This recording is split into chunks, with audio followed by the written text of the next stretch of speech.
बिस्मिल्लाहिर्रहमानिर्रहीम। अस्सलाम वालेकुम नाज़रीन, मैं हूं आसिम नसीर और आप देख रहे हैं हमारा यूट्यूब चैनल आसिम सीरीज। नाज़रीन, मेरे साथ मौजूद है इंटरनेशनल रॉयल फॉर्म में सीनियर एडवोकेट और astrologer M A Shahzad Khan साहब। खान साहब के साथ वीलॉग शुरू करने से पहले आपसे दरखास्त करेंगे, जिसने अभी तक हमारे चैनल को सब्सक्राइब नहीं किया तो बराए मेहरबानी उसे सब्सक्राइब भी कर दें। अस्सलाम वालेकुम खान साहब, क्या हाल है, कैसे हैं आप? वालेकुम अस्सलाम, बिस्मिल्लाहिर्रहमानिर्रहीम। इन्नल्लाह यामुरु बिल अदली वल ihsan।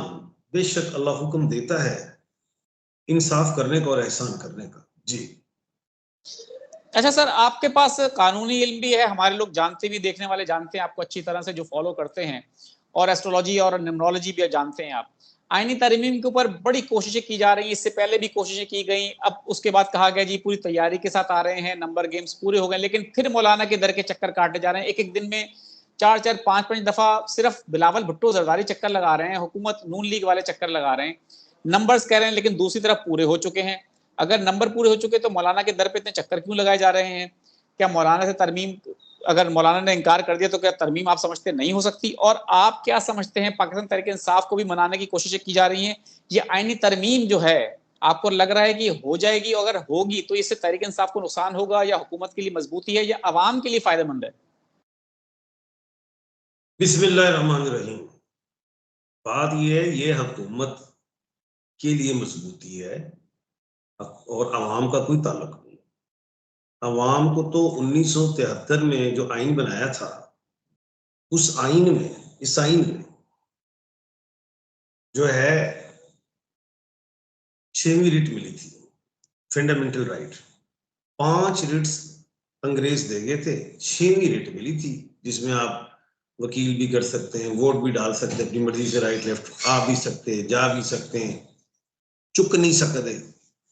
तो 1973 की 6 रिट पे अमल नहीं हुआ, तो ये आज 26वीं आईनी तरमीम ला रहे हैं, 25-26 में तरमीम है, और उसमें अवाम के लिए क्या है? उसमें सिर्फ अपने लिए एक तरमीम का पंगा है, जिसमें प्राइवेट मेंबर बिल, मैंने कहा था कोई भी प्राइवेट मेंबर जो है वो बिल पेश करेगा, जो नूर आलम खान साहब ने पेश किया था, ये उस बिल के हवाले से सारी तरमीम चल पड़ी। हुकूमत जो है मौजूदा, उसका जो जहन है वो यही है ना कि कोई भी जस्टिस साहब जो है सुप्रीम कोर्ट ऑफ पाकिस्तान के ऐसे वजीर आजम ना भड़का दें जैसे उड़ा देते थे। तो ये पहली उनकी हत्तल इम्कान कोशिश थी कि आईनी अदालत बन जाए। जब आईनी अदालत नहीं बनी तो फिर उन्होंने कहा फिर हम इस सुप्रीम कोर्ट में आते हैं, जो हमारी माँ है, असल तो यही सुप्रीम कोर्ट है।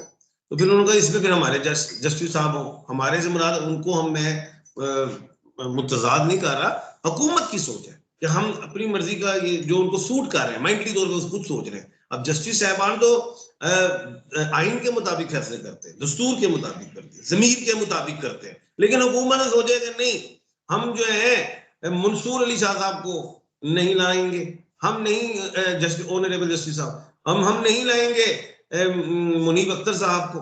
अब मंसूर अली शाह साहब को अगर मैं गौर करूं तो जितने भी उनके फैसले हैं सिवाय 8 और 5 के, जिसमें वो शामिल थे, ऑथर जज थे उसमें, तो बाकी तो सारे हुकूमत के हवाले से अगर देखा जाए तो उन्हीं के हक में गए। तो खैर उनके माइंड में ये फिट हो गया कि हमने अब नहीं लाना है अपने हवाले से, जो उन्हें सूट कर रहे हैं, मेंटली तौर पे जो सूट कर रहे हैं कि जी याहिया अफरीदी साहब हो जाए। अब और चौथा नंबर तो है जनाब ऑनरेबल अमीनुद्दीन खान साहब का, लेकिन फैसले में यही बात है कि पहले तीनों में से कोई चूज कर ले, तो तीसरा नंबर ही आ रहा है याहिया अफरीदी साहब का। एक तो बात यह है। अब आईनी तरमीम जो हो जाती है तो जाहिर है चैलेंज भी होगी। अब संडे का दिन ही क्यों चूज किया गया है कि संडे को ही हो जाए, तो आगे मंडे को जाएंगे तो भुखलाघात तो सड़कों पे आ जाएंगे। ये काम ठोक देना है संडे को, और सूरज का दिन है संडे, और 2/10/2024 है, तमाम डिजिट्स को काउंट करें दुख की बनती है।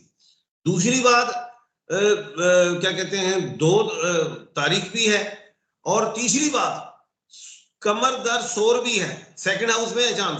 3 दुखियां बन गई। इमरान खान के डिजिट में 2 लकी नंबर है, 7 और 9 है, और सूरज और मरीख आपस में दोस्त हैं। इमरान खान मरीख, सूरज जो है वो उसका दोस्त है। एक बात तो कल का दिन बड़ा अहम, आज भी जो मुलाकात हुई थी मैंने कहा हो जाएगी, तो उसमें 25 मिनट तो उन्होंने इमरान खान साहब ने अपना बताया कि मुझे यहाँ पे कोई अच्छा रवैया नहीं रखा गया इस हफ्ते में, तो बाकी 20 मिनट जो गुफ्तगू हुई, तो जिसपे मुकम्मल शेरहा गुफ्तगू नहीं हुई और पुलिस वाला उनका खत्म, मौलाना साहब को भी ये बात पसंद नहीं आई। और पीटीआई के जो गए थे 5 वफ्द, उन्होंने कहा जी हमारी मुकम्मल बात नहीं, हमने तो जवाब भी देना है। जाहिर है वो पीटीआई वाले गए और आए। अब इधर मौलाना साहब को भी तहफुजात है कि आज भी प्रेस कॉन्फ्रेंस उन्होंने रात को हो गई थी 12 बजे के बाद, आप देखें तो उनको तहफुजात थे, गो के उनका हमें ठीक है, लेकिन कुछ तहफुजात हैं। अब बिलावल भुट्टो को अगर हम गौर करें तो वो कहते हैं जी बड़ा झुक रहे हैं। अब मैं तो पहले तो एक मेरे अंदर एक बड़ा मसला आया हुआ है, दिमागी तौर पे सोच रहा हूँ कि अभी इलेक्शन कमीशन ऑफ पाकिस्तान में एक पिटीशन पेंडिंग पड़ी हुई है। एक गालबन एसआर साहब हैं, वकील साहब, उन्होंने बड़ा दिन हो गए हैं कि मौलाना साहब का जो स्टार्ट था प्रेस कॉन्फ्रेंस, वो कहते थे मैं इस वक्त चेयरमैन पाकिस्तान पीपल पार्टी के साथ खड़ा हूं। अब चेयरमैन बिलावल भुट्टो है ट्रिपल पी के, इलेक्शन लड़के आ रहे हैं वो टेट्रा पी से। पाकिस्तान पीपल पार्टी पार्लियामेंटेरियन 2017 के एक्ट में देखे हैं क्या, एक बंदा 2 जगहों पे हो नहीं सकता। मैं अपने तमाम जस्टिस साहिबान से हाथ जोड़ के कहता हूँ देखिए क्या है, अहमद खान साहब को कहता हूँ देखें, लतीफ खूसा साहब को तुम्हें कहूंगा देखें, सलमान अकरम राजा को कहूंगा देखें, अली जफर को कहूँ देखें, भाई ये तो किसी चीज में नॉकआउट हो जाते हैं, फजूल हम भाग रहे हैं, ये इसको तो देखें ये क्या है। अच्छा खैर, अब आईनी तरमीम तो मेरी जान हो जाएगी, एक बात ये चैलेंज भी होगी, 2 बातें। अब जब ये चैलेंज होगी सुप्रीम कोर्ट में, तो जो आईनी बेंच बन गया, पहले तो कौम को ये मैं मुबारकबाद दे दूं कि आईनी अदालत नहीं बनी। अगर आईनी अदालत बनती तो जो हमारी माँ अदालत है इस वक्त सुप्रीम कोर्ट, ये फारिग हो गई थी। फारिग से मुराद कि सिविल केसेस में रहती, टैक्स वालों में, उसके बाद ज्यादा पावर होती। लेकिन आईनी बेंच बना के बिलावल भुट्टो बहुत खुश है इस वक्त, मैं आईनी बेंच तो बना गया हूं, और हम भी कहते थे आईनी बेंच बना लो, कोई मसला नहीं। अब होना क्या है, जब ये चैलेंज होगा सुप्रीम कोर्ट ऑफ पाकिस्तान में, अच्छा जब ये चैलेंज होगा तो 5 रुकनी बेंच कह लें, या ये कह लें कि 5 जस्टिस साहिबान के पास ये केस आएगा आईनी बेंच में जी, और वो उनके हेड कौन होंगे, अदालत उज़्मा के चीफ जस्टिस ऑफ पाकिस्तान, तो वो अपनी मर्जी से बेंच बनाएंगे। तो जो चैलेंज होगी बात वो उड़ जाएगी, हुकूमत के हक में चली जाएगी, हुकूमत के हक में चली जाएगी। अब हम आते हैं इस तरफ कि मैंने एक तरफ कह दिया है संडे का दिन खान साहब के लिए बेचा है, मरीख के मालिक है इमरान खान साहब, 2 नंबर खान साहब के लकी है। आज फजल रहमान साहब ने फिर कह दिया कि जी सुबह हम फिर मुशावरत होनी है इमरान खान साहब के साथ, मुमकिन है कि वो जाहिर है वक्त जाएगा इमरान खान साहब के पास। एक तरफ हुकूमत दावे कर रही है कि हम सियासी जो है इस्तेकाम ला रहे हैं, माशियत की तरक्की कर रहे हैं, तो मैं ये समझता हूँ पीटीआई को छोड़ के, और मौलाना भी पीटीआई को अब नहीं छोड़ेंगे, उन्होंने कश्ती बदल ली हुई थी, 50-50% थी, मैंने कहा था आखिरी गेंद करवानी है, आखिरी ओवर इमरान खान साहब ने, अभी दोबारा उधर जाएंगे। इमरान खान साहब भी इसी पे अड़े रहेंगे कि, और हम भी वकला भी यही कहते हैं कि जो चल रहा है सिस्टम अदालत उज़्मा में, कि जो रिटायर्ड होता है उसके बाद जो सीनियर तरीन जस्टिस साहब होते हैं वो बन जाते हैं चीफ जस्टिस, चाहे ये अदालत आलिया हो चाहे अदालत उज़्मा। यहां पे उन्होंने हुकूमत ने अपना पंगा डाला है कि इस ट्रेल को तो, इस बात को तो तोड़े, अपनी मर्जी से लाए, ताकि हम पे कल को जो ये उड़ा देते हैं फलां सेकंड की गलती, ये इनके हाथ काट दिए गए। मसला यही है।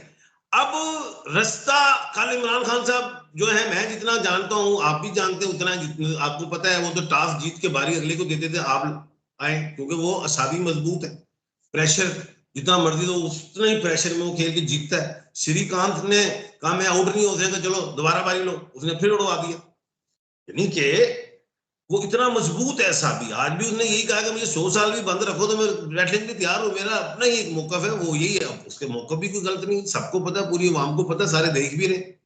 और इसीलिए मौलाना साहब का इतना चेहरा आज हंसा हुआ नहीं था। कॉन्फ्रेंस जो रात को 12-12 बजे 10 पे जो हुई है, देख लें, उन्होंने फिर भी कहा तहफुजात है। होना क्या है, असल बात तो ये, पब्लिक तो ये सुनना चाह रही है, खान साहब वो ये कह रही है कि खान साहब आप हमें कानून ना सुनाओ, बताएं होना क्या है। होना ये है मेरी जान, रास्ता सुबह निकलेगा।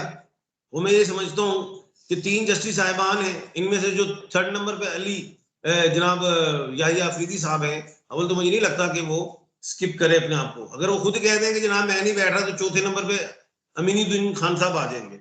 लेकिन वो भी राजी नहीं होंगे, लेकिन कोई टोपी जय बना दे, हुकूमत भी हो गया जी, मसला हल हो गया, ऐसे हो गया। लेकिन खैर, मसला हल हो, मसला हल ना हो, मौलाना फजलुर रहमान साहब खड़े हैं, ये मेरा आपसे वादा है। ये पीडीएम ने खान साहब को अंदर किया था, यही पीडीएम खान साहब को बाहर निकाल के ला रही है।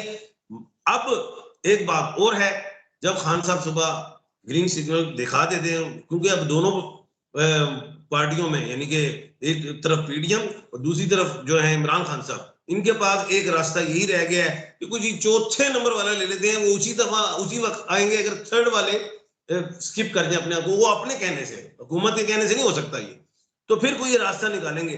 अदरवाइज वुकला हजरात, जो मैं जफर से देख रहा हूं, 20 तारीख को ट्रांजिट आज हो गया। किस चीज का? मंगल जो है कर्क में चला गया है, वेस्ट से मरकरी राइज हो गई है। वुकला हजरात में देख रहा हूं सड़कों पे, और हल आज ही है जी। बिल्कुल ठीक है सर, बहुत बहुत शुक्रिया हमें वक्त देने के लिए। नाज़रीन, जहां हमारे वीलॉग का वक्त खत्म हुआ, मुझे और अहमद शहद खान साहब को दें इजाजत। आखिर हमारा वही पैगाम है, मुस्कुराएं, प्यार बांटें और अपने आसपास के लोगों का ख्याल रखें। अल्लाह हाफिज।